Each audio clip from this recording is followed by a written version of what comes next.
floor today because my room is an absolute disaster. So hopefully the sound is okay, hopefully the lighting's okay. Today's video is going to be my spoiler-free review of Eragon by Christopher Paolini. This is book 1 in the Inheritance Cycle. Now I know at least one person on this earth is happy that I read this book. Hi Jen. So before I get into the review, I just want to let you guys know that I have no nostalgic ties to this series. I didn't read it when I was younger. This is my first time going through the series. This is going to be kind of like a, I don't know, should you read the Inheritance Cycle as a 20-something? I have no idea. But without further ado, let's get into the review. So Eragon follows the classic farm boy fantasy type of structure. We're following a boy named Eragon who quite literally lives on a farm, his uncle's farm, who after finding a dragon egg in the forest is thrust into this war against evil forces that coincidentally only he can destroy. Some other examples of this type of story structure include The Wheel of Time, The Faithful and the Fallen, and of course, The Lord of the Rings. Speaking of The Lord of the Rings, Paolini is well known to have taken a lot of inspiration from Tolkien's work. However, this book takes it a little bit of a step further because it is literally Lord of the Rings with dragons. Now, I don't say that as a negative thing. I also don't say that as a positive thing. I say it as kind of a neutral thing. There are a lot of comparisons, like the Urgals in this story are very similar to orcs. The Razak are basically like the Ringwraiths. Even Eragon's name is very similar to Aragorn in The Lord of the Rings. There's also a seemingly all-knowing kind of magical mentor who seems to have all of the answers but kind of gives them out in little crumbs and crunches instead of like the whole cookie like we all want. There's also a grand journey because of course we have to get the farm boy out of the farm if it's going to be a farm boy fantasy. All of that to say, I saw a lot of negative reviews on Goodreads stating that, you know, it's basically Lord of the Rings with dragons and that's why it's bad. I don't necessarily think that. I love Lord of the Rings and I love dragons, so why would I not want to have a story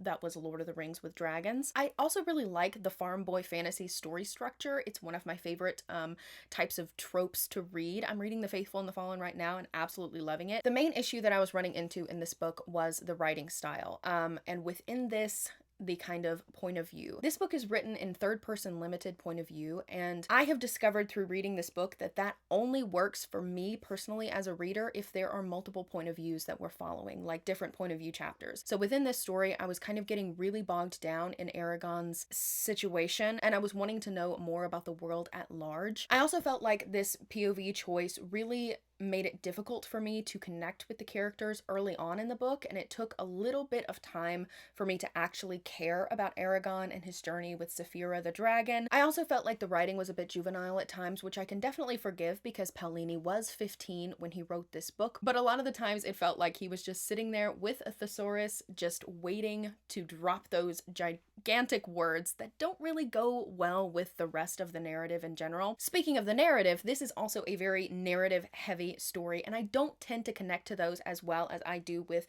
some more dialogue heavy stories. Not heavy dialogue, but just more dialogue. And also within those large narrative chunks, there was a great emphasis on locations of things. The locations were described as if there was not a map at the beginning. It was kind of like, this river flows east of this place and that place is north of this place, and I just really got bogged down in it because it was consistent. I had no need to look at the map because Paolini was giving me the map in words, and I just really got bogged down in that. I think that perhaps if I was listening to the audiobook rather than reading this physically, I would have had less of a hard time getting through those sloggy portions of travel and locations and info dumping kind of situations. The world itself is something that I can really appreciate because with the farm boy fantasy structure, we start really small, but of course we expand outward, and Eragon follows that general kind of expansion. Also, there are a lot of little details within the story itself that,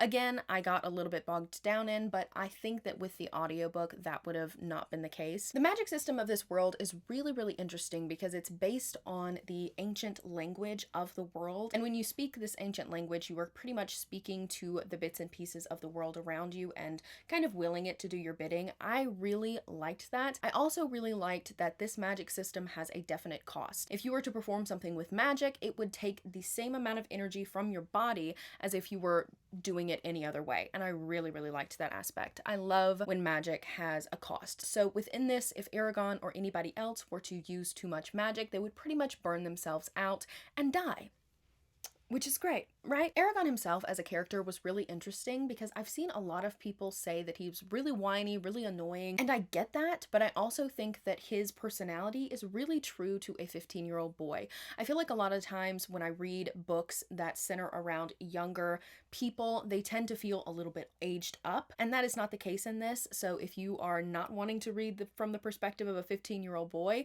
you probably won't like this, but I really feel like he read like a 15-year-old boy, and I appreciated that because that's a little bit different than some of the other books that I've read in the past. Another thing that really stood out that I really enjoyed about the book was Eragon and Saphira's relationship. Saphira in this book is obviously just a hatchling. She was an egg at the beginning of the book. She is still a very young dragon, but Paulini does a really, really good job of making her feel other. She's not completely anthropomorphic. She has wisdom, she's able to talk and reason and, you know, communicate and things like that, but she's not completely human. And I really, really like that because it makes her feel kind of otherworldly and ancient. Also, her relationship with Eragon is really interesting because throughout the course of the book, she kind of changes from this being that Eragon is kind of raising and protecting and taking care of to a companion and then ultimately to a kind of friend slash mother figure.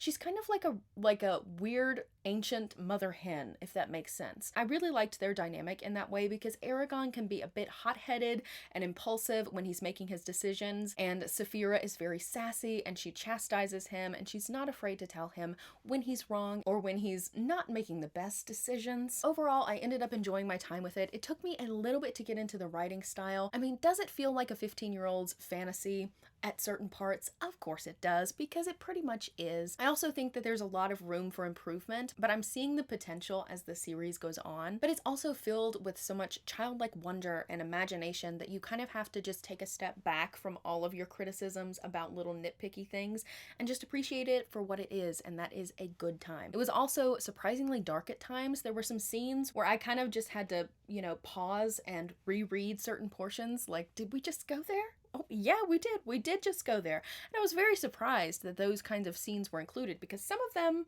were a little bit dark. Some of them were dark. I was not expecting that. I do think that it could have been improved by a little bit of polishing, and the travel could have been cut down quite a bit. I mean, he was 15. I couldn't write this at 15 years old, so I have to cut him a little bit of slack there. I love the world that Paulini is creating throughout this first book, and I'm eager to see how it expands even further and how Paulini improves as a writer. So that was my spoiler-free review of Eragon by Christopher Paolini. Let me know down below if there are any specific books that you would like to see me review. I hope you guys enjoyed this video. Please make sure to like and subscribe if you have not already. I hope you have a fan-freaking-tastic day, gorgeous, and I will see you next time.